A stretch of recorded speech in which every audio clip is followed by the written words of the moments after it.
इमाम हुसैन फरमाते हैं, बहन जरा सब्र से काम लो, दिल पे तसल्ली रखो। अब्बास अलमबरदार को बुलाया, फरमाया जाओ और उनसे पूछो कि रात आने वाली है, शाम का वक्त है, हमले की वजह क्या है? ये तो लड़ाई का वक्त नहीं है। इमाम हुसैन से उन सालिमों ने कहा, जाओ हुसैन से कह दो यजीद की बैअत कर लें, इब्ने ज़ियाद के सामने सर झुका दें, नहीं तो कटने मरने के लिए तैयार हो जाएं। इमाम हुसैन ने कहा था, अब्बास जाइए और उनसे कहिए एक रात की मोहलत दे दो, एक रात का मौका दे दो, एक रात का वक्त दे दो। याद रहे इमाम हुसैन ने करबला के मैदान में एक रात मांगा था, एक रात मांगा था।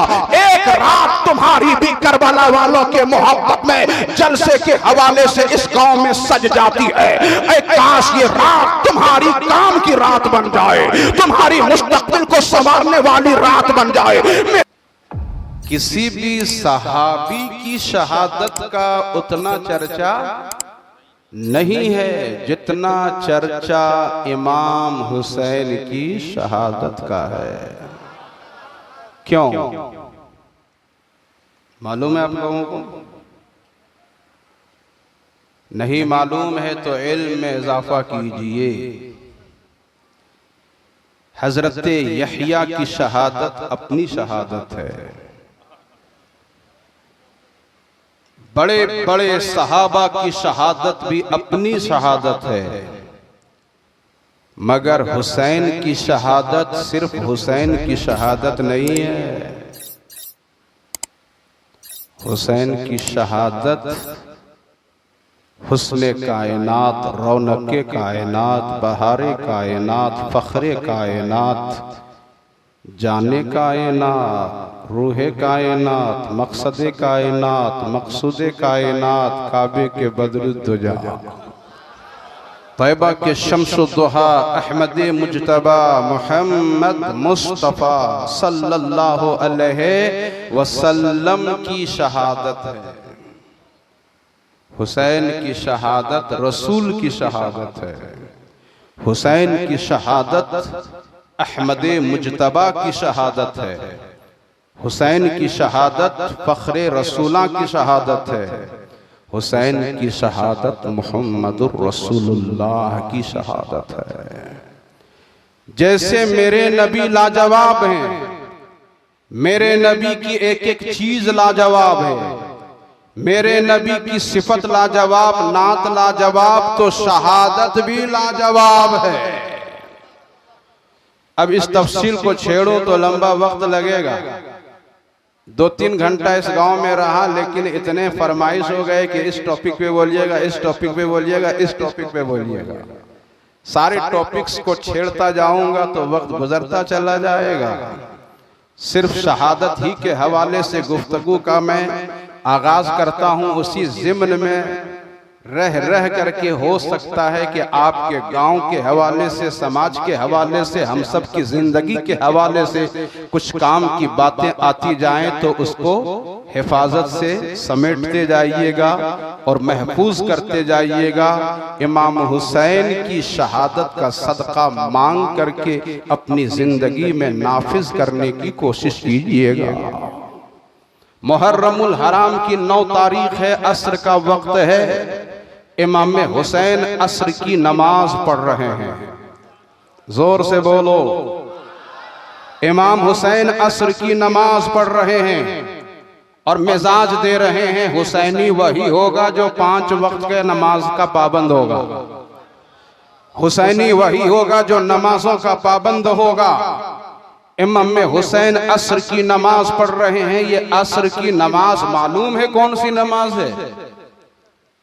फज्र की नमाज बहुत अहम है, ज़ोहर की नमाज अहम है, असर की नमाज अहम है, मगरिब की नमाज अहम है, इशा की नमाज भी अहम है, मगर असर का वक्त बड़ा अहम है।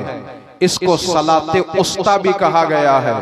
इजाजत हो तो यहाँ एक हदीस शरीफ सुना दूं ताकि इल्म में इजाफा भी हो जाए और आपके लिए आखिरत के तोशे को तैयार करने का कुछ जज्बा भी जाग जाए। दुनिया में किसी को रहना नहीं है, हर एक को दुनिया से जाना है। कोई शहीद होके जाता है, कोई अच्छी मौत लेके जाता है, कोई सनेमा घर में मर जाता है, कोई ताश के अड्डे में मर जाता है, कोई शराब खाने में मर जाता है, कोई जुआ के अड्डे में मर जाता है, और कोई खुश नसीब वो है कि गुंबदे खजरा के सामने हाथ बांध के खड़ा रहता है, या नबी सलाम अलैक, या रसूल सलाम अलैक, या हबीब सलाम अलैक पढ़ते पढ़ते उसकी रूह उसके बदन से परवास कर जाती है। दुनिया में किसी को रहना नहीं है, दुनिया से हर एक को जाना है, मगर जब आदमी मरता है, चाहे रात में मौत आए, चाहे दिन में मौत आए, चाहे सुबह की रोशनी में मौत आए या शाम की तारीकी में मौत आए, लोग उसको नहलाते हैं, लोग उसको कफन पहनाते हैं, लोग उसको खुशबू लगाते हैं, लोग उसको खाट पे सुलाते हैं, लोग उसको कांधे पे उठाते हैं, हाफिज कुरान भी कांधे पे उठाता है, आलिम दीन भी कांधे पे उठाता है, हाजी साहब भी कांधे पे उठाते हैं। गुस्ल का एहतमाम कितना होता है, कफन का कैसा एहतमाम होता है, खुशबू का एहतमाम कैसा होता है, चेहरे के करीब कांधे पे जगह दी जाती है, इज्जत की जाती है, एहतराम किया जाता है। पूछा जाता है कि इतने इज्जत एक मरने वाले की कैसे हो रही है, एक एहतराम का ऐसा माहौल कैसे बन गया है। तो किसी ने कहा था क्यों ना एहतराम किया जाए इसकी, ये वही बंदा है जो सुबह को भी मेरे नबी का कलमा पढ़ा था, शाम को भी मेरे नबी का कलमा पढ़ा था, दिन की रोशनी में मेरे नबी का कलमा पढ़ा था, रात की तारीकी में मेरे नबी का कलमा पढ़ा था, बचपन में भी नबी का कलमा पढ़ा, जवानी में भी नबी का कलमा पढ़ा, बुढ़ापे में भी नबी का कलमा पढ़ा, जिंदगी की अदाओं में नबी का कलमा पढ़ा। जिस नबी का कलमा पूरी जिंदगी पढ़ा, कभी उस नबी को आंखों से देखा नहीं, फिर भी नबी का कलमा पढ़ा, नबी को देखा नहीं, फिर भी नबी का कलमा पढ़ा, आंख बंद कर लिया है तो अब नबी को देखने जा रहा है। तो नबी के गुलाम इनकी इज्जत कर रहे हैं, इनकी ताज़ीम कर रहे हैं। क्या खूब किसी ने कहा था, उनके दीदार की तमन्ना है कज़ा से पहले, एक नजर देख लो आका को खुदा से पहले। ले जाकर कब्र में दफन कर दिया है, ऊपर से मिट्टी डाली गई है, एक मुसलमान की कब्र तैयार हो गई। सुभान अल्लाह बोलो और जोर से, हाथों को उठा करके, उधर मत देखिए इधर देखिए। दो आदमी काफी होता है, 72 हुसैनी काफी हो सकते हैं। सुभान अल्लाह। तो उनके गुलाम भी काफी हो सकते हैं। बात समझ में आ रही है। कब्र तैयार हो गई, कब्र खोदी गई, दिल सुलाया गया, दफन किया गया, ऊपर से मिट्टी डाली गई, ऊपर से मिट्टी लादी गई। उलमा से पूछिए, मुफ्ती साहब से पूछिए, मुसलमान की कब्र का मकाम कितना बुलंद है, मुसलमान की कब्र की इज्जत कितनी है, मुसलमान की कब्र का रुतबा कितना बुलंद है। सुभान अल्लाह। उस कब्र पे पैर रखना जायज नहीं। मुसलमान की कब्र पर पैर रखना मना, बैठना मना, चलना मना, खड़ा होना मना, सोना मना, टेक लगाना मना, लेटना मना। किताब मुताला कीजिएगा तो पता चलेगा कि कब्र मुसलमान पे मस्जिद बनाना भी जायज नहीं है। मुसलमान की कब्र पे मदरसा बनाना जायज नहीं। क्यों? कभी सोचा आपने? एक कलमे ने आपकी हैसियत को कहां से कहां पहुंचा दिया, आपके रुतबे को कितना बुलंदो बाला कर दिया, आपके मनसब को कितना अरफा आला बना दिया। हजरत अल्लामा मौलाना हाफिज़ो कारी हाशिम रजा से हमने पूछा, एक मुसलमान की कब्र है, मिट्टी की कब्र है, जमीन में कब्र खोदी गई, कब्र बनाई गई, इस कब्र पे मिट्टी ही डाली गई, सोना नहीं डाला गया, चांदी नहीं डाली गई, हीरे और जवाहरात से इस कब्र को मुज़य्यन नहीं किया गया। मगर इस कब्र की इज्जत कैसे बढ़ गई, इस कब्र का रुतबा कैसे बढ़ गया, इसका मकाम कैसे बुलंदो बाला हो गया। तो इन्होंने कहा, हजरत आपकी निगाह सिर्फ मिट्टी तक क्यों जा रही है, आपकी निगाह सिर्फ मिट्टी तक क्यों जा रही है? क्यों नहीं देखते हैं कि इस मिट्टी को निस्बत किससे हो रही है? इस मिट्टी को निस्बत किससे हो गई है? वो बदन जिस बदन में छाती है, वो बदन जिस बदन में जबान है, और उसी जबान पे मोहम्मद का नाम है। तो उस मोहम्मद के नाम की बरकत ने मिट्टी का भी मकाम बुलंदो आला कर दिया। अब आपको मैं यहां पर रुक करके कहना चाहूंगा, एक आम मुसलमान की कब्र का मर्तबा इतना बुलंद हो गया, इतना अरफा आला हो गया। कब्र में जब सुलाया गया, कब्र में जब लिटाया गया, सबको मरना है, मरने के बाद कब्र में जाना है, कब्र में जाने के बाद लोग लिटाने के बाद, मिट्टी देने के बाद वापस लौट आते हैं। चाचा लौट गया, भतीजा लौट गया, भाई लौट गया, बाहर के लोग लौट गए, दोस्त अहबाब लौट गए, रिश्तेदार लौट गए। अब कोई वहां नहीं रहा। किसी को अपने दुकान की फिक्र हो गई, किसी को अपने घर की फिक्र हो गई, कोई अपने कारोबार में लग गया। एक छोटी सी कब्र में सुलाया गया है, दफन किया गया है, मिट्टी दे करके लोग लौट आए हैं। मगर आपसे मैं पूछना चाहता हूं, उस कब्र में क्या होता है जिस कब्र में मुर्दे को सुलाया जाता है, उस कब्र में मुर्दे को दफन किया जाता है, उस कब्र में क्या होता है? तो जवाब आता है, कब्र में दफन करने के बाद लोग लौट आते हैं, मगर कब्र के अंदर दो आते हैं। कब्र के अंदर दो आते हैं पूछने के लिए, मन रब्बुका मा दीनुका मा कुंता तक़ूलु फी हक़्क़ि हाज़र रजुल। सवाल होता है ना कब्र में। सोच रहे होंगे कि ये मौत वाली तकरीर इमाम साहब मौलाना साहब कहां से शुरू कर दिए, मगर आप तवज्जो को करीब करेंगे तो मैं मौजू के हवाले से गुफ्तगू करूंगा। एक हदीस शरीफ सुनाना चाह रहा हूं, सुनने के लिए तैयार हैं? जरा मोहब्बत से बोलिए या रसूल अल्लाह, और आवाज बुलंद करके बोलिए या रसूल अल्लाह। कब्र में सुलाया गया, दफन किया गया, मुर्दे आकर के उठाते हैं, उठा के बैठाते हैं, और बैठा करके सवाल करते हैं, माँ मन रब्बुका। मुझे मिशकात शरीफ की एक हदीस शरीफ याद आ गई, सुना रहा हूं। जब मुर्दे को आकर के मुनकर नकीर उठा के बैठाते हैं, तो उठ के बैठने वाले मुर्दों में से, कलमा पढ़ने वालों में से, जिनको आपने सुला के आया है, उनमें से कोई कोई मुर्दा ऐसा भी होता है जो आंख मलने लगता है। आंख मलते मलते कहता है, ठहरो ठहरो, जो पूछना है पूछ लेना बाद में, जो सवाल करना है बाद में सवाल करना। लग रहा है सूरज डूबने वाला है, लग रहा है सूरज डूबने वाला है, असर की नमाज कहीं कज़ा ना हो जाए, पहले मुझे असर की नमाज पढ़ लेने दो, बाद में पूछ लेना जो पूछना है, मुझे कह लेने दो।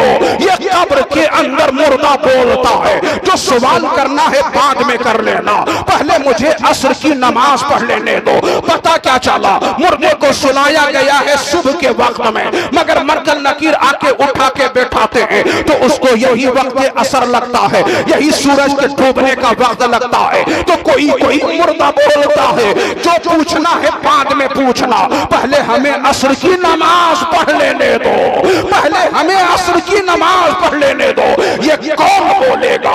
ये कौन बोलेगा? लूडो खेलने वाला बोलेगा, शतरंज खेलने वाला बोलेगा, ताश खेलने वाला बोलेगा, जुआ खेलने वाला बोलेगा, तरह तरह की भीड़ भाड़ में जाने वाला बोलेगा, खुराफात की महफिलों में जाने वाला बोलेगा, हराम कामों में जाने वाला बोलेगा। ये वही बोलेगा जो 5 वक्त नमाज का पाबंद होगा। और इसी नमाज को इमाम हुसैन ने करबला के मैदान में पढ़ करके मिजाज लिया था, हुसैनियो सारा काम छूट जाए तो बर्दाश्त कर लेना, मगर असर की नमाज छूटने ना पाए। ऐ मुहर्रम मनाने वालों, मेले के नाम पे असर की नमाज छोड़ने वालों, ताज़िये के नाम पे असर की नमाज छोड़ने वालों, तीन कामों के नाम पे असर छोड़ने वालों, हुसैन को खुश करना है तो ताज़िया से नहीं, हुसैन को खुश करो 5 वक्त की नमाज से। इमाम हुसैन को खुश करना है तो नमाजों से खुश करो। मेरा हुसैन असर की नमाज पढ़ करके खेमे के दरवाजे में बैठे हैं, असर की नमाज पढ़ करके अपनी तलवार उनके हाथ में, हाथ वाली तलवार को जमीन पे टेक लगा करके सहारा दे करके बैठे हैं। बैठे बैठे आंख लग जाती है, ये कैसी नींद आती है, ये कैसा सुकून मिलता है। करबला का मैदान सज रहा है, 22,000 का लश्कर जर्राद ठाठे मर रहा है और मेरा हुसैन नींद में सो रहा है। बैठे बैठे आंख लग रही है, मेरा हुसैन सो रहा है, मेरा विजदान बोल रहा है। बद्र के मैदान में रब ने जो सकीना नाजिल किया था, उस सकीने की बरकत देखनी हो तो करबला के मैदान में भी देखो। तब इमाम हुसैन तलवार की टेक पर बैठे बैठे आंख लग जा रही है और बैठे बैठे आंख लगती है तो इतने में बहन ज़ैनब आ जाती हैं और कहती हैं भैया दुश्मन की फौज सामने आ गई, भैया कहीं हमला ना हो जाए। इमाम हुसैन फरमाते हैं बहन सब्र से काम लो, अभी बैठे बैठे आंख लगी थी तो रसूलुल्लाह का दीदार हो रहा था। बैठे बैठे आंख लगी तो रसूलुल्लाह का दीदार हो रहा था। आका फरमा रहे थे इन्नका तरूहु इलैना, बेटे हुसैन मिलने का वक्त आ गया है, मुलाकात होने वाली है, इंतजार कर रहा हूँ। इमाम हुसैन जब इतना कहते हैं तो एक बहन रोने लगी, हजरत ज़ैनब रोने लगी और बोलने लगी या वैलता है अफसोस, क्या कह रहे हैं हुसैन, क्या कह रहे हैं आप। इमाम हुसैन फरमाते हैं बहन जरा सब्र से काम लो, दिल पे तसल्ली रखो। अब्बास अलमबरदार को बुलाया, फरमाया जाओ और उनसे पूछो कि रात आने वाली है, शाम का वक्त है, हमले की वजह क्या है, ये तो लड़ाई का वक्त नहीं है। इमाम हुसैन से उन जालिमों ने कहा जाओ हुसैन से कह दो यजीद की बैअत कर लें, इब्ने ज़ियाद के सामने सर झुका दें, नहीं तो कटने मरने के लिए तैयार हो जाएं। इमाम हुसैन ने कहा था अब्बास जाइए और उनसे कहिए एक रात की मोहलत दे दो, एक रात का मौका दे दो, एक रात का वक्त दे दो। याद रहे इमाम हुसैन ने करबला के मैदान में एक रात मांगा था, एक रात मांगा था। एक रात तुम्हारी भी करबला वालों के मोहब्बत में जलसे के हवाले से इस गांव में सज जाती है। ऐ काश ये रात तुम्हारी काम की रात बन जाए, तुम्हारी मुस्तकबिल को संवारने वाली रात बन जाए। मेरे हुसैन ने कहा था एक रात दे दो, मीटिंग के लिए नहीं, मशवरे के लिए नहीं, पंचायत के लिए नहीं, फैसले के लिए नहीं, फैसला तो हो चुका है। मैं चाहता हूं, मेरा खुदा जानता है कि हुसैन को नमाजों से प्यार है, हुसैन को सजदों से प्यार है, हुसैन को तिलावत से प्यार है, हुसैन को इबादत से प्यार है, हुसैन को तस्बीह व तहलील से प्यार है, हुसैन को ज़िक्र व अस्कार से प्यार है, हुसैन को औराद व वज़ाइफ से प्यार है। जिंदगी भर जो औराद व वज़ाइफ में हुसैन ने जिंदगी गुजारा है, कुरान की तिलावत किया है, नमाजों की पाबंदी किया है, इबादत किया है, रब का शुक्र अदा किया है। हुसैन चाहता है जिंदगी की आखिरी रात हो, जी भर के अल्लाह की इबादत हो, कुरान की तिलावत हो। कितने घरों में कुरान की तिलावत हुई? रोटा या रोट क्या बोलते हैं आप लोग? रोटवे बोलते हैं। सब घर में बनता है, माँ बहन बड़ी मेहनत करती हैं। ऐ काश रोट भी बनता और 10 दिन करबला वालों की मोहब्बत में कुरान की तिलावत भी होती, कुरान की तिलावत भी होती। मैंने जुमा में ऐलान किया, हजरत लोग जानते हैं बंजर जगह का नाम है राजा बाजार, मगर लाखों की तादाद में कलमा, दुरूद, तस्बीह, तहलील, सैकड़ों खत्म कुरान का एक सिलसिला कायम होता है और घर घर से लोग लिख के देते हैं। कल की महफिल के लिए 10वीं महफिल एक इज्तिमाई महफिल होती है, उसमें सब घर वाले लोग लिख के देते हैं, बेटा ने इतना पढ़ा, बेटी ने इतना पढ़ा, बीबी ने इतना पढ़ा, ससुर ने इतना पढ़ा, सास ने इतना पढ़ा, घर के लोगों ने इतना पढ़ा। एक के घर से 6 खत्म कुरान, 5 खत्म कुरान, इस तरह के लोग पढ़ पढ़ करके ला करके पर्चा देते हैं। दिल बाग बाग हो जाता है। शीरनी भी बन रही है, खिचड़ा भी बन रहा है, शरबत भी लोग बना रहे हैं, और वो काम कर रहे हैं जो करबला वालों ने करबला के मैदान में किया था। कुरान की तिलावत किया था, तस्बीह व तहलील किया था, जिक्र व अस्कार किया था, और वज़ाइफ किया था। मुफ्ती साहब की खिदमत हासिल कीजिए, हजरत मौलाना हाफिज कारी हाशिम की खिदमत हासिल कीजिए, और आइंदा साल आज़म कीजिए कि एक मुहर्रम से लेकर 10 मुहर्रम तक खुसूसी तौर पर घरों में कुरान की तिलावत होगी। इंशाअल्लाह ताला पूरा कुरान ना पढ़ पाओगे, एक सूरा तो पढ़ सकते हो। जो सूरा सबको याद है, जो सूरा सबको याद है, अब नहीं करोगे तो आज से कर लो। वो सूरा है सूरह इखलास। सुभान अल्लाह बोलिए। कौन सा सूरा? कुल हुवल्लाहु अहद। एक बार पढ़ेंगे कितना सवाब मिलेगा मालूम है? नहीं मालूम? हदीस शरीफ में बताया गया 1/3 कुरान पढ़ने का सवाब। जोर से बोलिए। अभी अजमत भागलपुरी हैं बुलवाने के लिए, लेकिन इन चीजों को बोलिए ताकि याद हो जाए। इन चीजों को बोलिए ताकि याद हो जाए। इनके अशआर याद नहीं रहेंगे। कितने लोगों को याद रहते हैं? जब तक बैठे हैं तब तक झूमते रहते हैं, मचलते रहते हैं, 10-10 का नोट लेकर उड़ाते रहते हैं। यहाँ से चले जाने के बाद एक भी शेर याद नहीं रखते हैं। लेकिन मुझ फकीर से और मुझ जैसे फकीर से एक हदीस सुन लोगे तो इंशाअल्लाह वो हदीस याद हो जाएगी, और कभी अमल कर लोगे तो अमल की वजह से तुम्हारी जिंदगी में इनकलाब भी आ जाएगा। तुम्हारी जिंदगी हुसैनी जिंदगी बन सकती है। जरा मोहब्बत से बोलो सुभान अल्लाह। एक सूरा, कौन सा सूरा? जोर से जरा बोलिए। कान में मेरे इन्फेक्शन हो गया, 5 मुहर्रम तक तो तकरीर ही नहीं कर पाए, थोड़ा सुनने में अभी भी परेशानी है। जोर से बोलिए। कौन सा सूरा? कुल हुवल्लाहु। एक बार पढ़ेंगे तो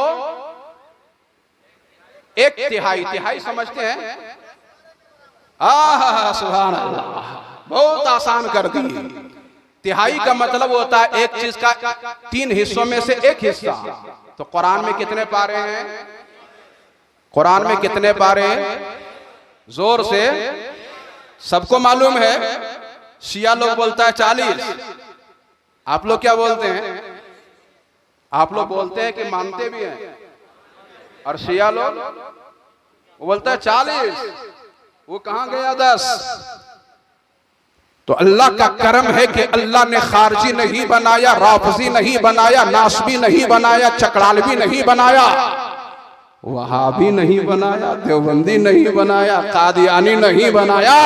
अल्लाह ने करम फरमा दिया, गौसे आजम का गुलाम कादरी बना दिया, गरीब नवाज का गुलाम चिश्ती बना दिया, नक्शबंदी बना दिया, सोहरवर्दी बना दिया, बरकाती बना दिया, रज़वी बना दिया, अशरफी बना दिया, यूं कहो कि सच्चा हुसैनी बना दिया, सच्चा हुसैनी बना दिया। तो कुरान में 30 पारे। कितने पारे? जोर से। कोई एक बार कुल हुवल्लाहु अहद पढ़ लेगा तो 10 पारे का सवाब मिलेगा। ये मुफ्ती साहब बोले नहीं, ये मेरे आका बोले, हुसैन के नाना बोले, फातिमा ज़हरा के अब्बा बोले, काबे के बद्रुद्दुजा तैयबा के शम्सो दुहा अहमद मुश्तबा मोहम्मद मुस्तफा बोले कि एक बार कुल हुवल्लाहु अहद कोई पढ़ेगा तो 10 पारा पढ़ने का सवाब, और 2 बार पढ़ेगा तो 20 पारा पढ़ने का सवाब, और 3 बार कोई पढ़ेगा तो पूरा कुरान पढ़ने का सवाब। फखरुद्दीन भाई किधर गए? बोले हजरत मैं पठरू रखा हूँ, मैं खस्सी रखा हूँ। हमारे हाफिजी के अब्बा भाई बोले मैं ये रखा हूँ, मैं वो रखा हूँ। कल कोई मुर्गा ज़बह करेगा, कोई पठरू ज़बह करेगा, कोई खस्सी ज़बह करेगा, कोई बकरी ज़बह करेगा, गोश्त बनेगा, खिचड़ा बनेगा, फातिहा दिलाएंगे, नयाज करेंगे।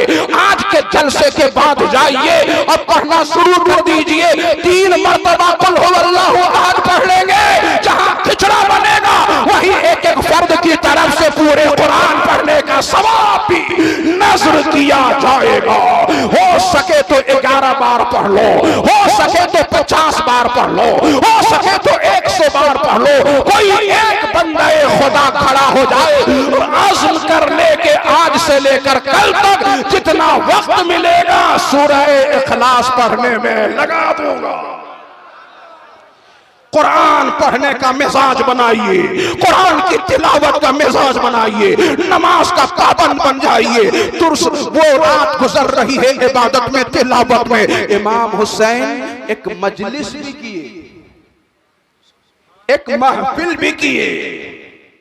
आज की जबान में कह दीजिए तो करबला में जलसा भी किए।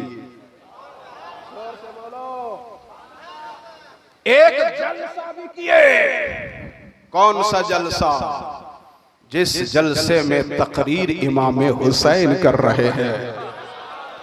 तकरीर सुनने वाले में अहले बैत के लोग हैं, तकरीर सुनने वालों में अहले बैत से मोहब्बत करने वाले हुसैनी हैं। इमाम हुसैन हम्दो सलात के बाद फरमाते हैं, इन लोगों दुनिया में घर तो बहुत है मगर जैसा मेरा घर है ऐसा घर दुनिया में कहीं नजर नहीं आता। दुनिया में साथी तो बहुत लोग हैं लेकिन जैसे मेरे साथी हैं दुनिया में ऐसे साथी और दोस्त नजर नहीं आते हैं। दुनिया में भाई भतीजे तो बहुत हैं मगर जैसे मेरे भाई भतीजे हैं ऐसे दुनिया में कहीं नजर नहीं आते। आज का दोस्त कल का दुश्मन बन जाता है। आज का दोस्त खुदगर्जी की वजह से दोस्ती करता है। जब तक जेब में पैसा है दोस्त बन के रहता है, जेब में पैसा खत्म हो गया तो दोस्ती भी खत्म कर लेता है। इस खुदगर्जी की दुनिया में, मफाद परस्ती की दुनिया में, भाई भतीजे के रिश्ते के टूटने फूटने की दुनिया में, गांव घर में गोतिया भाई में लड़ाई की दुनिया में, आपसी दुश्मनी की दुनिया में, आज जब आपस में रिश्ते टूट रहे हैं इस दुनिया में, आज जब आपसी ताल्लुकात मजरूह हो रहे हैं इस दुनिया में, अगर इन सारी चीजों को संभालना है तो इमाम हुसैन की तकरीर को सुनना चाहिए और इमाम हुसैन के साथियों का जज्बा भी देखना चाहिए। करबला के मैदान में इमाम हुसैन ने अगर गर्दन कटाया है तो भाई का रिश्ता भी समझाया है, भतीजे का रिश्ता भी समझाया है, दोस्ती का हक भी निभाया है। करबला वालों ने बताया है दोस्ती किसे कहा जाता है, भाई भतीजा किसे कहा जाता है। भाई होना देखना चाहते हो तो कभी मेरे नबी की सीरत का मुताला कर लो, मेरे नबी की सीरत का मुताला कर लो। जरा मोहब्बत से बोलो या रसूल अल्लाह। मेरे नबी पहले तो लोग पहचाने नहीं पहचान सकते, दुश्मन बन गए। हुजूर बोले क़ुलू ला इलाहा इल्लल्लाह, ला इलाहा इल्लल्लाह का कलमा पढ़ो तो लोगों ने कहा ये पागल हैं, ये मजनू है, दीवाना है, काहिन है, नजूमी है, शायर हैं, साहिर हैं, जादूगर हैं। इतनी दुश्मनी किया कि रास्ते में कांटा बिछा दिया।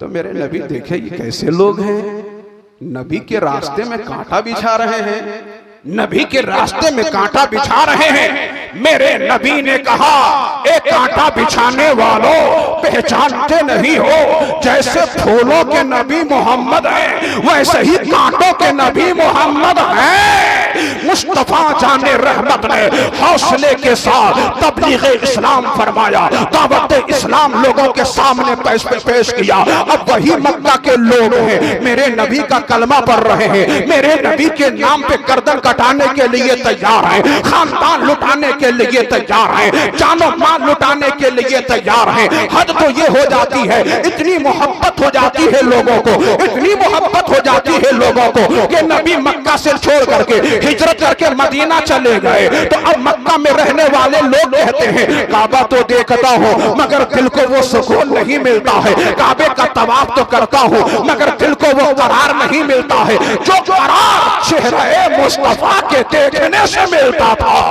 जो चेहरे मुस्तफा के जरिए से मिलता था। तो फैसला किया घर छोड़ दूंगा, जायदाद छोड़ दूंगा, बीवी छोड़ दूंगा, बच्चा छोड़ दूंगा मगर नबी के चेहरे का दीदार नहीं छोड़ूंगा।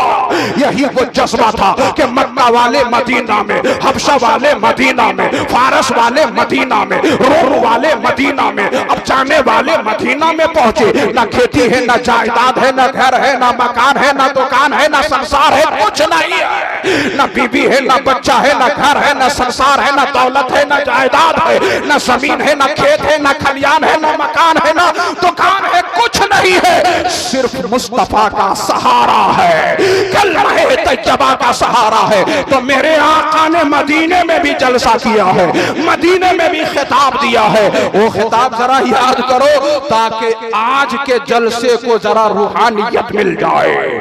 मेरे आका अलैहिस्सलातु वस्सलाम ने रोम वालों को भी बुलाया, हबशा वालों को भी बुलाया, मक्का वालों को भी बुलाया, मदीना वालों को भी बुलाया, अंसार को भी बुलाया, मुहाजिरीन को भी बुलाया। सबको जमा करने के बाद मेरे हुजूर ने खिताब किया, मेरे हुजूर ने खुतबा दिया, मेरे हुजूर ने तकरीर फरमाया। उस तकरीर में समझाया मोहब्बत किसको कहते हैं, उखुवत किसको कहते हैं, भाईचारगी किसको कहते हैं, हमदर्दी किसको कहते हैं, ईसार किसको कहते हैं, कुर्बानी किसको कहते हैं, एक दूसरे पे मर मिटने का जज्बा किसको कहते हैं। अरे क्यों कह दो कि ला इलाहा इल्लल्लाह मुहम्मदुर रसूलुल्लाह का कलमा पढ़ने के बाद आपस में जो रिश्ता बनता है उस रिश्ते की अजमत क्या होती है। जब मेरे नबी ने खुतबा दिया था उखुवत के हवाले से, मोहब्बत के हवाले से, ईसार के हवाले से, भाईचारगी के हवाले से, तो मेरे हुजूर ने तकरीर भी फरमाया है, मेरे हुजूर ने खुतबा भी दिया है। और मजमे में से एक एक आदमी को बुलाया, अबू दरदा, अबू दरदा आप इधर आ जाइए, आप मदीने के रहने वाले हैं, खेत खलियान आपके पास है, घर मकान आपके पास है। सलमान फारसी आप इधर आ जाइए, सलमान फारसी आप इधर आ जाइए। दीन की तलाश में, कलमे की तलाश में, जन्नत की तलाश में, रसूल की तलाश में,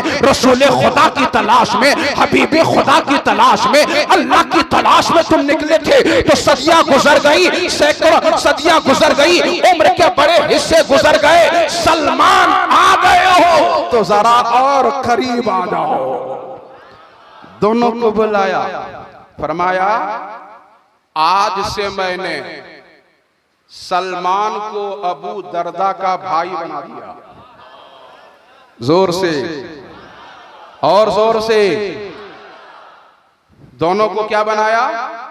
जोर से बोलिए ना, हमको सुनाई कम दे रहा। भाई बनाया। एक बाप से दोनों हैं, एक मां के पेट से दोनों हैं? नहीं, बस हुजूर ने कह दिया कि सलमान और अबू दरदा दोनों भाई हैं। एक एक मुहाजिर को मेरे नबी ने बुलाया और एक एक अंसार को भी बुलाया, फला फला के भाई, फला फला के भाई, फला फला के भाई, फला फला के भाई। सीरत में इसको अक़दे मुवाख़ात बोला जाता है। क्या बोला जाता है? अक़दे मुवाख़ात, एक दूसरे को भाई भाई बनाना। हुजूर ने तो बना दिया, बनाने के बाद क्या हुआ? सुभान अल्लाह, जब से दुनिया बनी है आज तक दुनिया में कौमें बहुत हैं, मज़ाहिब बहुत हैं, धर्म बहुत हैं, मगर पूरी दुनिया की किसी कौम में भी, पूरी दुनिया के किसी धर्म में भी ये अक़दे मुवाख़ात का बाब नहीं है। अगर कुछ गुफ्तगू है भी तो उस पर अमल नहीं है। मगर हुजूर ने जब अक़्दे मुवाख़ात किया, भाई भाई बनाया, तो अबू दरदा सलमान का हाथ पकड़े, एक एक मुहाजिर का हाथ अंसार ने पकड़ा, पकड़ पकड़ के ले गए अपना घर। चलिए चलिए अपना घर चलिए। घर ले जा करके जितनी जायदाद थी 2 हिस्सों में बांटा, जितनी जायदाद थी 2 हिस्सों में बांटा। एक हिस्सा अपने पास रखा और एक हिस्सा उसे दे दिया जिसे मेरे नबी ने भाई कह दिया। जमीन के 1 इंच के लिए खानदान और गोतियां टूट फूट रहा है। एक कड़ी जमीन के लिए आज खानदान में दरार पैदा हो रहा है। तुम तो उस पैगंबर की उम्मत हो जिस पैगंबर ने भाई भाई बना दिया। तो एक माँ के पेट से नहीं है, फिर भी अपनी जायदाद में से एक हिस्सा उसे दे दिया है जिसे मेरे मुस्तफा ने भाई कह दिया है। तुम अपने भाई से कैसे लड़ते हो? तुम अपने भाई के खिलाफ कैसे थाने में जाते हो? तुम अपने भाई के खिलाफ कैसे मुकदमा दायर करते हो? तुम अपने भतीजे के खिलाफ कैसे कोर्ट कचहरी जाते हो? आज बड़ा अफसोस होता है जब गिरिडीह की कचहरी में कलमा पढ़ने वालों की तादाद नजर आती है। किसी थाने में बीवी और शौहर के झगड़े में थाना को लोग बर्बाद कर रहे हैं। अगर हुसैनी हो तो थाना जाना बंद कर दो, दारुल क़ज़ा में मुफ्तियों की बारगाह में हाजिर हो जाओ, अदालत जाना छोड़ दो, उस अदालत का सहारा लो जिसे शरीयत ने अदालत कहा है, जिसे मुफ्ती आज़म ने अदालत कहा है, जिसे ताजुश शरिया ने अदालत कहा है। उसी अदालत का नाम इदारा शरइया है, उसी अदालत का नाम दारुल क़ज़ा है। अपने मामलात को यहाँ से सुलझाया करो। असर की नमाज पढ़ने के बाद रात को पूरी नमाज में तकरीर में रात गुजर जाती है। भाई भतीजों से ये कहा था हुसैन ने, मैं चिराग बुझा रहा हूँ, जिसको जाना है चला जाए, जिसको निकलना है निकल जाए। मैं बखुशी इजाजत दे रहा हूँ, कल मेरी शहादत होने वाली है, कल मेरा खून बहने वाला है। मुझे यकीन है कि कल मेरा खून बहेगा। ये लोग मेरी जान के दुश्मन हैं, ये लोग मेरी खून के प्यासे हैं। मैं तुम्हें बखुशी इजाजत दे रहा हूँ कि तुम यहाँ से चले जाओ। मगर सारे साथियों ने क्या कहा था, सारे भाइयों ने क्या कहा था? लोगों ने यहाँ तक लिखा है कि उधर यजीद के 22,000 फौज में 36 मुल्कों से बहादुरों को बुलाया गया है, सिपाहियों को बुलाया गया है, दावत दे दे के बुलाया गया है, इक़्तिदार की लालच में बुलाया गया है, इनाम की लालच में बुलाया गया है। मगर इधर हुसैन है जो चिराग बुझा करके जाने के लिए कह रहे हैं। मगर हुसैनियों ने कहा था, हुसैन अल्लाह वो दिन न दिखाए कि जिंदगी रहे और इमाम हुसैन का चेहरा नजर रहा है, जिंदगी रहे और इमाम हुसैन की ज़ियारत न हो जाए, न हो पाए। हुसैन क्या इस दिन के लिए चला जाऊं? मुझे मालूम है दुश्मन तीर चलाएंगे, नेज़ा चलाएंगे, जख्मी करेंगे, तो या हुसैन ये अज़्म करके हम लोग हैं, तीर आएगा तो पहले गुलामों के सीने पे लगेगा। एक भी तीर अहले बैत को लगने नहीं दूंगा।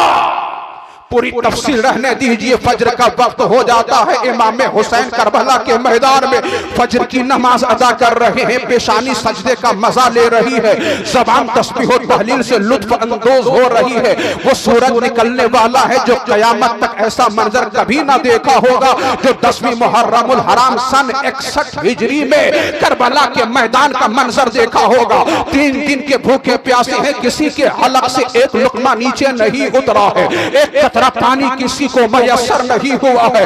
ऐसे लोगों के जल्मो ज़फ़ा का पहाड़ तोड़ने के लिए 22,000 का ताजा दम लश्करे चर्रार मौजूद है। अली के लाल फातिमा के नौनिहाल को मेहमान बनाकर जिन लोगों ने बुलाया था, खाको खून में तड़पने की दावत देने लगे। जंग का नकारा बजाया गया। अली के लाल फातिमा के नौनिहाल मैदान कारेज़ार में पहुंच चुके हैं। फिर वहां भी तकरीर फरमाते हैं, हम 2 सलात के बाद फरमाते फरमाते हैं, ए लोगों क्यों मुझे कत्ल करना चाहते हो? क्या मुझे पहचानते नहीं हो? क्या मेरा नसब तुम्हें मालूम नहीं है? क्या मैं रसूलुल्लाह का नवासा नहीं हो? जिस नबी का तुम कलमा पढ़ते हो क्या उन्हीं का शहजादा नहीं हो? क्या मौला अली शेरे खुदा का बेटा नहीं हो? क्या सैयदुल शुहदा अमीरे हमजा मेरे बाप के चचा नहीं है? क्या जाफर तैयार खुद मेरे चचा नहीं है? क्या तुम में से किसी ने नहीं सुना है कि रसूलुल्लाह ने हसन और हुसैन के बारे में फरमाया है ये दोनों जन्नती जवानों के सरदार हैं? क्या ये हदीस तुम्हें मालूम नहीं है?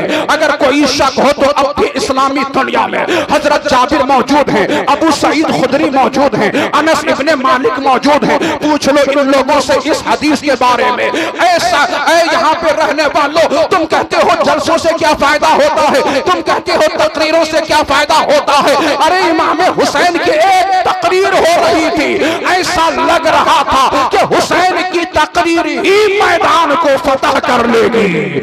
मैदान जंग का नक्शा बदल रहा था, मैदान जंग की कैफियत बदल रही थी। तभी तो शिमरे बकबक चिल्लाना शुरू कर दिया था, बदतमीजी करना शुरू कर दिया। देखा कि कहीं तकरीर ही से मैदान फतह ना हो जाए तो बदतमीजी करने लगा, बेहयाई करने लगा, तकरीर में खलल डालने लगा, तकरीर में मुदाखलत करने लगा। मुझे कह लेने दो, अगर कलमाए हक की तकरीर हो तो उस तकरीर को मोहब्बत से सुनना ये हुसैनियों की पहचान है, और उसमें मुदाखलत कर देना ये यजीदियों का तरीका है, ये यजीदियों का तरीका है। इमाम हुसैन ने रोक करके कहा था ठहरो ठहरो, अगर इस हदीस में कोई शक है तो क्या इसमें भी शक है कि मैं नबी का नवासा हूं, मैं तुम्हारे रसूल का नवासा हूं? खुदा की कसम पूरी दुनिया में जाकर के देख लो, पूरब से लेकर पश्चिम तक चले जाओ,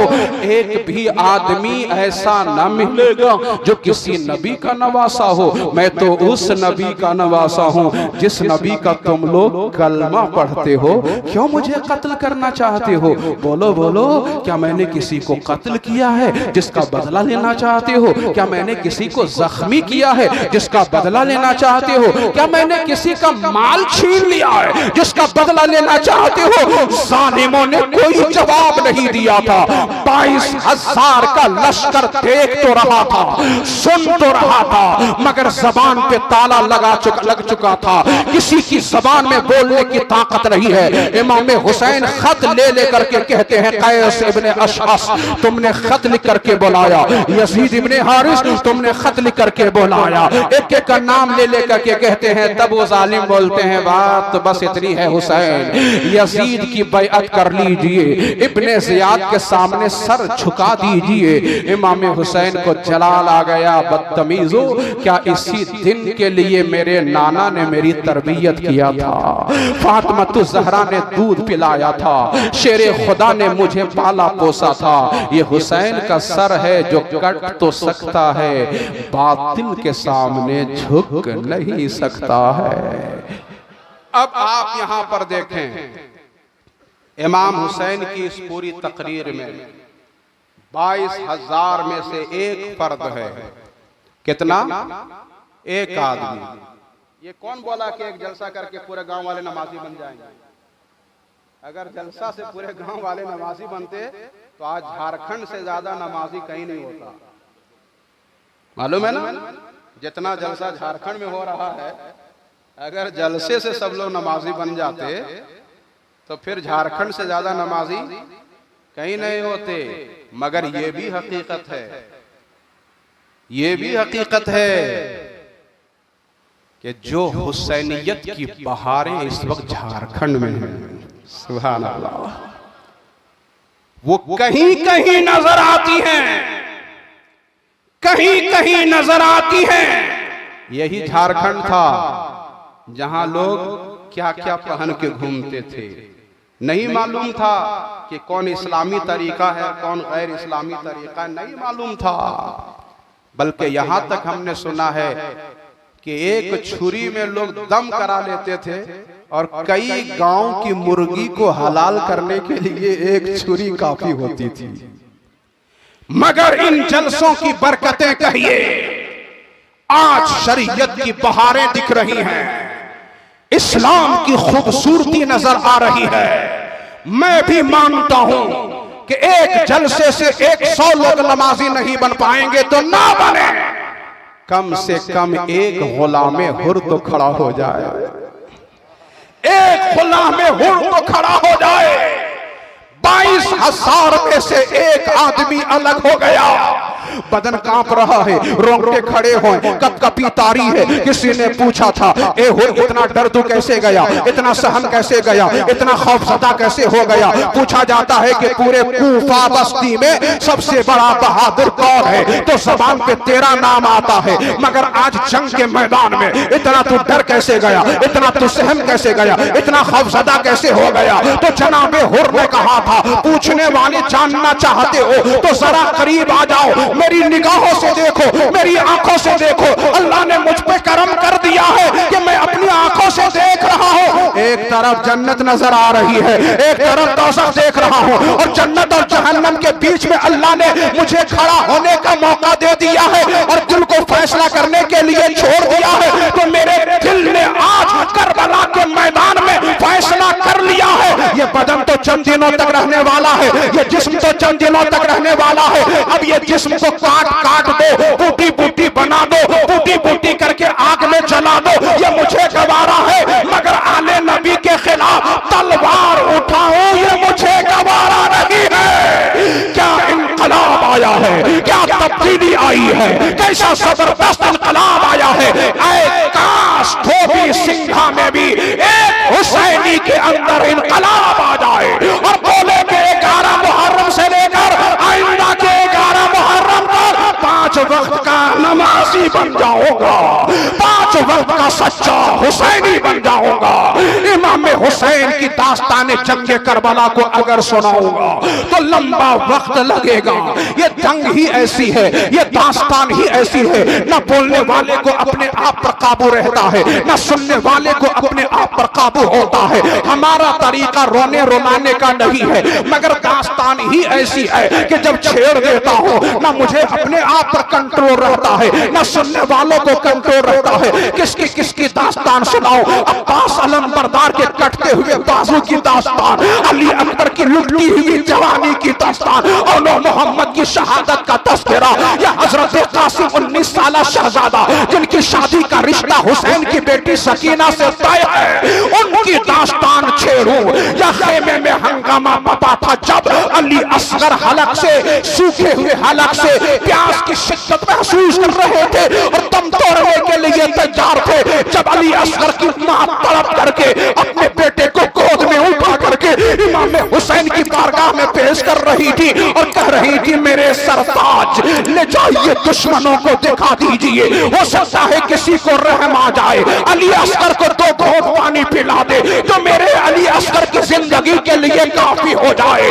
मेरे हुसैन ने जालिमों को दिखाया था तो उन जालिमों ने पानी नहीं, तीर का ऐसा निशाना चलाया था कि अली असगर के हलक को छेदता हुआ हुसैन के बाजू में आकर के पैवस्त हो गया था। और जब हुसैन ने उस तीर को निकाला था तो सूखे हुए हलक से खून का फव्वारा जारी हो गया था। तो एक बाप के दिल पे क्या गुजर रहा होगा, जिस बाप की गोद में नन्हा अली असगर तड़प तड़प के जान दे रहा होगा, उस बाप के दिल पे क्या गुजर रहा होगा। और जब उसकी माँ की गोद में हुसैन ने उस शहजादे को दिया होगा तो उस माँ के दिल पे क्या गुजर रहा होगा। माँ कह रही होगी, बेटा हाय मेरा बेटा, तेरी माँ की छाती में दूध नहीं था, खेमे में पानी का कतरा नहीं था, इसीलिए तुम्हें खेमे से बाहर निकाला था। अब जिंदगी भर कभी छाती से लगाने का मौका ना मिलेगा, सीने से लगाने का मौका ना मिलेगा। एक बार ही सही बेटा अपनी माँ की छाती से लग तो जा, क्या दिल पे गुजर रहा होगा। फूल तो 2 दिन बहारे जाफिजा दिखला गए, हसरत उन खुंचों पे है जो बिन खिले मुरझा गए। हुसैन अपनी नन्ही कुर्बानी पेश करने के बाद अपनी जान का नजराना लेकर के आगे बढ़ने को तैयार है। 5-7 मिनट तकरीर सुनने के बाद मैं अपनी तकरीर को रोकने की कोशिश कर रहा हूं। इमाम हुसैन अपनी जान जान का नजराना लेकर के आगे बढ़ रहे थे। आज हुसैन की मोहब्बत में नाचने वालों, हुसैन के नाम पे शराब पीने वालों, शराब पी करके अखाड़ा की मस्ती करने वालों, मैं ये नहीं कहता कि कौन गलत है कौन सही है, उसकी तमीज अगर आपको ना हो तो किसको होगी। हुसैनियों को हक की पहचान होनी चाहिए, हुसैनियों को बातिल की पहचान होनी चाहिए। अगर ये भी पहचान नहीं है तो जरा हुसैन की उस कुर्बानी को याद कर लो ना, जब हुसैन अपनी जान का नजराना लेकर के आगे बढ़ रहे थे। किस लिए ले रहे थे? आज मसलहत की बात करते हैं, आज मसलहत की बात करते हैं, आज आराम कर लेंगे कल जाग लेंगे, थोड़ी देर की बात है। हुसैन भी अगर मसलहत की बात करते ना तो थोड़ी देर के लिए यजीद की बैअत कर लेते तो दौलत का अंबार लग जाता, इख्तिदार भी मिल जाता, हुकूमत भी मिल जाती, किसी एक सूबे की गवर्नरी भी मिल जाती। और इमाम हुसैन चाहते ना तो एक सूबे से हुकूमत का आगाज करते और दुनिया भर के मुल्कों को अपनी हुकूमत के नीचे कर लेते। मगर इमाम हुसैन ने कहा आज अगर मैं मसलहत से काम लूंगा तो दुनिया के लोग भी मसलहत से काम लेना सीख जाएंगे। हुसैन ने कहा हक और बातिल का मामला है तो हक को टंके की चोट पे बोला जाएगा, चाहे बेटा कट जाए, बेटा लुट जाए, जवानी चली जाए या मेरी गर्दन कट जाए। इसी जज्बे के साथ इमाम हुसैन ने हक की आवाज को बुलंद किया था। तो हुसैनियत का माना है हक की आवाज को बुलंद करना, चाहे उसमें अपना नुकसान क्यों ना हो जाए, अपने कारोबार का नुकसान क्यों ना हो जाए, अपनी इज्जत का नुकसान क्यों ना हो जाए। वो इज्जत इस्लाम की इज्जत है, जिस इज्जत में इस्लाम की खिदमत ना हो, शरीयत की खिदमत ना हो, तहफ्फुज़ नामूस रिसालत का सामान ना हो। इमाम हुसैन अपनी जान देने के लिए तैयार है। इतने में एक बेटा बचा था, सिर्फ एक बेटा। अल्लाह ने उसी बेटे में इतनी बरकत दी है, इतनी बरकत दी है कि आज पूरी दुनिया में जहां चले जाइए हुसैनी सैयद नजर आते हैं। गौसे आजम की शक्ल में, गरीब नवाज की शक्ल में कितने औलिया अल्लाह चमक रहे हैं। वो बेटा लड़खड़ाते अब्बा आप शहीद होंगे, हमसे देखा नहीं जाएगा अब्बा, आपकी शहादत का मंजर हमसे बर्दाश्त नहीं होगा। अब्बा पहले हमको जाने दीजिए, पहले हमको शहीद होने दीजिए ना। इमाम हुसैन बोले बेटा कैसे इजाजत दे दूं शहीद होने की? अली अकबर शहीद हो गए हैं, अब्बास शहीद हो गए हैं, कासिम शहीद हो गए हैं, अहले बैते रसूल के एक एक आदमी शहीद हो गए। आप भी अगर शहीद हो जाएंगे तो अहले बैते रसूल की बेटियों का महरम कौन बचेगा? महरम कौन बचेगा? मैं एक छोटा सा पैगाम नशर करना चाह रहा हूं। इजाजत है? इजाजत है? उम्रा करना बहुत अच्छा काम है, उम्रा करना बहुत अच्छा काम है, मगर शरीयत के दायरे में, शरीयत के दायरे में औरत बगैर महरम के मक्का मदीना, बोलिए ना, ये इस्लाम का कानून है ना, ये इस्लाम का कानून है कि बगैर महरम के भाई है, शौहर है, बेटा है, जो भी उनके साथ तो जा सकती है, लेकिन गोतिया भाई के साथ रिश्तेदार, वो ये है रिश्तेदार जा रहे हैं हम भी चले जाएंगे, ऐसा हो सकता है? मेरे हुसैन कह रहे हैं बेटा ज़ैनुल आबिदीन, बेटा ज़ैनुल आबिदीन तुम शहीद हो जाओगे तो रसूलुल्लाह की बेटियों का महरम कौन बचेगा? इन्हें मदीना कौन पहुंचाएगा? ये दास्ताने करबला है, ये दास्ताने करबला है। हुसैन कह रहे हैं बेटा तुम शहीद हो जाओगे तो अहले बैते रसूल की महरम का, बेटियों का कोई महरम ना बचेगा, इन्हें मदीना कौन पहुंचाएगा? अब्बा जान की तबर्रुकात मेरे पास है, किसके हवाले करूंगा? अब्बा जान, नाना जान की अमानतें हमारे पास है, किसके हवाले करूंगा? बेटा अगर तू शहीद हो गया तो हुसैन का खानदान किससे चलेगा? हुसैनी सादात का सिलसिला किससे जारी होगा? नहीं बेटा, करीब आ जा, आगोश मोहब्बत में लिया, प्यार किया, सर का अमामा खोल दिया, अपने सर का अमामा हजरत ज़ैनुल आबिदीन के सर पे बांधना शुरू किया, बांध दिया, बांध करके कहा बेटा ज़ैनुल आबिदीन, करबला के मैदान में आज हुसैन ने तुम्हें अपना जानशीन बनाया है, नाना की शरीयत का ख्याल रखना, जिंदगी के बचे हुए दिन को सब्र शुक्र के साथ गुजार लेना। ये वसीयत करने के बाद हुसैन करबला के मैदान में जो खेमा लगा हुआ था उस खेमे में चले गए। खेमे में बक्सा रखा हुआ था, बक्से को खोल देते हैं, उसमें से एक जुब्बा निकालते हैं, क़ुबाए मिस्री ज़ेबे तन फरमा लेते हैं, एक अमामा भी निकालते हैं, वो अमामा जो रसूल पाक का अमामा है, एक ढाल निकालते हैं, वो ढाल जो सैयदुल शुहदा अमीर हमजा का तबर्रुक है, एक तलवार निकाला है, वो तलवार जिसे ज़ुल्फ़िकार हैदरी कहा जाता है। मैं दुनिया वालों को आज पैगाम देना चाहता हूँ, कलमा पढ़ने वालों, यजीद के नाम पे मदरसा खोलने वालों, यजीद के नाम पर जामिया कायम करने वालों, यजीद के नाम पे अरब में दारुल उलूम कायम करने वालों, बदबख्तों, मदरसा खोलोगे तो क्या पढ़ाओगे? बुखारी पढ़ाओगे, मुस्लिम पढ़ाओगे, तिरमिज़ी पढ़ाओगे, नसई पढ़ाओगे, अबू दाऊद पढ़ाओगे, मिशकात पढ़ाओगे, जो भी किताब पढ़ाओगे उस किताब में यजीद की तारीफ नहीं, हुसैन की तारीफ मिलेगी। किताब तो रहने दो, करबला का मैदान देख रहा था, ज़ुल्फ़िकार हैदरी हुसैन के हाथ में है, सैयदुल शुहदा अमीर हमजा का तबर्रुक हुसैन की पुष्प में है, नाना जान रसूल पाक का अमामा हुसैन के सर पे सजा हुआ है, इधर फातिमातुज़ ज़हरा की बेटियां हैं, इमाम हुसैन की बीबी हैं, अपने उजड़ते हुए सुहाग को देख रही हैं, इधर लुटते पुटते काफिले को देख रही हैं, बीबी अलग रो रही है, बहन अलग रो रही है, बेटी अलग रो रही है। खुदा की कसम, जमाने का रुस्तम भी होता तो बेटी की मोहब्बत हाथ की हथकड़ी बन जाती, बहन की मोहब्बत पैर की जंजीर बन जाती, बीवी की मोहब्बत दीवार बन करके खड़ी हो जाती।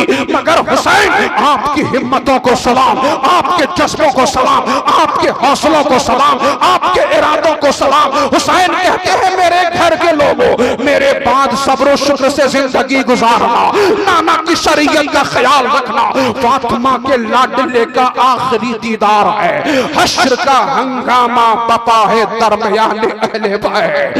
इमाम हुसैन तसल्ली देने के बाद घोड़े पे चढ़ जाते हैं, घोड़े का रुख आगे कर देते हैं। इतने ही में एक लिखने वाले ने उन जुमलों को, उन कैफियतों को जुमलों के साचे में ढाला है। 2 मिनट उन जुमलों को सुन लो, फिर मेरी तकरीर खत्म हो जा रही है। इमाम हुसैन जब खेमे के दरवाजे की तरफ से आगे बढ़ रहे थे, घोड़े का रुख आगे की तरफ कर चुके थे, तो आवाज आने लगती है, खबरदार खबरदार हुसैन आगे ना बढ़ना, आगे मौत है। हुसैन फरमाते हैं क्यों घबराते हो, मैं भी हक व सदाकत की सूरत हूँ। आवाज आती है तलवार हो, फरमाया मैं सरापा ईसार हूँ। आवाज आती है तू कट जाएगा, फरमाया तब तो जुल्म का बादल छट जाएगा। आवाज आती है मैं तीर हूँ, फरमाया देख लो मैं भी शब्बीर हूँ। आवाज आती है मैं बड़ी सख्त हूँ, फरमाया मैं भी हैदर कर्रार का लख्त हूँ। आवाज आती है तू बर्बाद हो जाएगा, हुसैन कहते हैं मेरे नाना का तीन कैद से आजाद हो जाएगा। आवाज आती है जान बड़ी चीज है, जान बचा लो। हुसैन कहते हैं जान देकर कुरान बचा लो, जान देकर इस्लाम बचा लो, जान देकर शरीयत बचा लो। इसीलिए मैं कहा करता हूँ यजीद की जंग यहूदियत से नहीं है, ईसाइयत से नहीं है, मजूसियत से नहीं है, मंदिर के पुजारी से नहीं है। क्योंकि करबला के मैदान में जो जंग होती है, 22,000 का जो लश्कर था उसमें कौन यहूदी था, कौन ईसाई था, कौन मजूसी था, कौन मुशरिक था, कौन मंदिर का पुजारी था। अरे हुसैन की जंग शरीयत को पामाल करने वालों से है, इस्लाम को दागदार करने वालों से है। हुसैन की जंग हक और बातिल की जंग है। आज जरूरत है कि हक को हक माना जाए और बातिल को बातिल कह दिया जाए। यही जंगे करबला का खुलासा है। अल्लाह रब्बुल इज्जत हमें, आपको, सबको ये पहचान अता फरमाए। जोर से बोलिए आमीन, और जोर से बोलिए।